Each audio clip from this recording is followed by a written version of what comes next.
నిన్న second first answer రాసిండు కదా, ప్రశ్న జవాబు ఫస్ట్ది ఆ రాసిండు కదా, థర్డ్ బిట్ ఆ రాసిండు. ఇప్పుడు సెకండ్ ఆ ప్రశ్న తెలంగాణ గొప్పతనం గురించి మీ సొంత మాటల్లో రాయండి. తెలంగాణ గొప్పతనం, తెలంగాణలో ఏమి ఉన్నవి అవి మీకు తెలంగాణ గొప్పతనం గురించి మీ సొంత మాటల్లో రాయండి. ప్రశ్న ఇచ్చింది, మనం ఏం చేయాలి? జవాబు రాసాం. తెలంగాణ తేనెలవాన వంటిది. తెలంగాణ తేనెలవాన వంటిది అంటే తేనెవాన వంటిదంటే తేనెలాగా తీయని వాన వంటిది, సన్నని వానలాగా ఉంటది అన్నమాట. వంటిది వీర చరిత్రల కోడ వంటిది. వీరులు గొప్ప గొప్ప వీరులు చరిత్రలకు, చరిత్ర అంటే పురాతనటువంటి కట్టడాలు వంటిది అనమాట, అడవి వంటిది. అలా తెలంగాణలో గోదావరి, కృష్ణలు తెలంగాణలో ప్రవహిస్తున్నాయి. గోదావరి నది ప్రవహిస్తుంది, కృష్ణా నది కూడా ప్రవహిస్తుంది అన్నమాట. నదులు సింగరేణి బొగ్గు రాష్ట్రానికి సంపదలు తెస్తుంది. సింగరేణి బొగ్గు రాష్ట్రానికి, సింగరేణిలో బొగ్గు రాష్ట్రానికి సంపదలు తెస్తుంది, చాలా సంపాదన కూడా ఇస్తుంది అన్నమాట.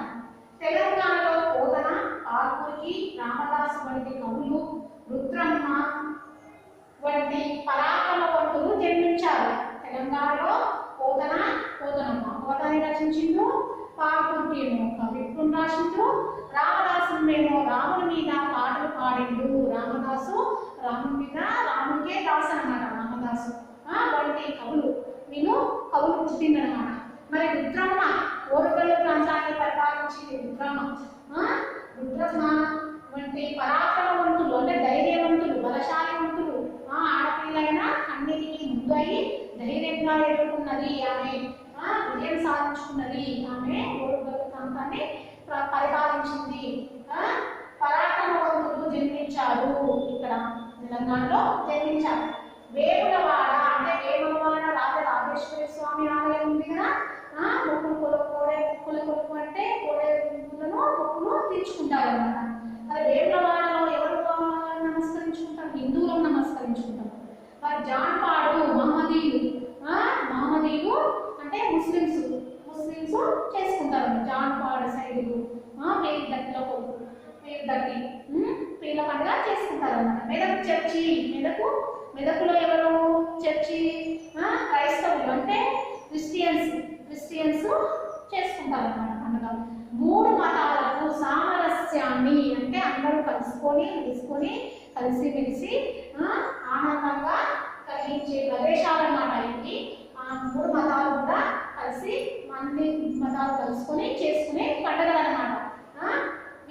ఇక్కడ తెలంగాణలో ప్రదేశాలు అన్నమాట ఇవి. రామప్ప శిల్పాలు అందంగా ఉంటాయి. రామప్ప శిల్పాలు అందంగా ప్రకాశవంతంగా ఉంటాయి శిల్పాలు. చార్మినార్ ఆకాశాన్ని తాకుతూ ఉంటుంది. చార్మినార్ ఎక్కడ ఉంటుంది? ఆకాశాన్ని తాకుకొని ఉంటుంది. ఎక్కడ ఉంటుంది? హైదరాబాద్లో ఉంటుంది. భద్రాద్రిలో గొప్ప రాష్ట్రం అని చెప్పుకోవచ్చు. భద్రాద్రిలో తెలంగాణ రాష్ట్రం గొప్ప రాష్ట్రం అని. ఎక్కడ ఉంది భద్రాద్రి అంటే తెలంగాణ రాష్ట్రంలో ఉందని చెప్పుకోవచ్చు. భద్రాద్రిలో రాముడు వెలిసిందనమాట. రాముడు వెలిసిండు భద్రాద్రిలో గొప్ప రాష్ట్రం అని చెప్పుకోవచ్చు. నీట్గా గుండ్రంగా రాయాలి. ఈ అంశం కూడా తప్పు పోకుండా గుండ్రంగా కొట్టుబెట్టలు లేకుండా నీట్గా రాయాలి. రాసి నేర్చుకొని ఈ ఆన్సర్ వచ్చడంలో మళ్ళీ ఒకటోసారి ప్రాక్టీస్ చేయండి. ఒకసారి ప్రాక్టీస్ చేస్తేనే మీకు వచ్చేస్తుంది. రాసి మళ్ళీ వచ్చేటప్పుడు ఏం చేయాలి? మళ్ళీ ప్రాక్టీస్ చేయండి. ఇంకొకసారి రాయాలి. ఒకటో పాఠంలో హోంవర్క్ ఇస్తున్నా రాయాలి. ఒకటో పాఠంలో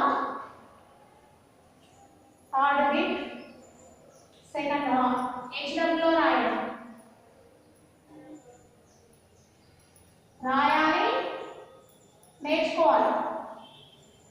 నేర్చుకోవాలి, బాగా నేర్చుకోవాలి. పాత నోట్స్లు ఉన్నాయి కదా, మీ పాత నోట్స్లు ఉన్నాయి కదా, ఆ పాత నోట్స్లో ఒకటో పాఠంలో థర్డ్ బిట్ సెకండ్ హెచ్డబ్ల్యూలో రాయాలి, నేర్చుకోవాలి.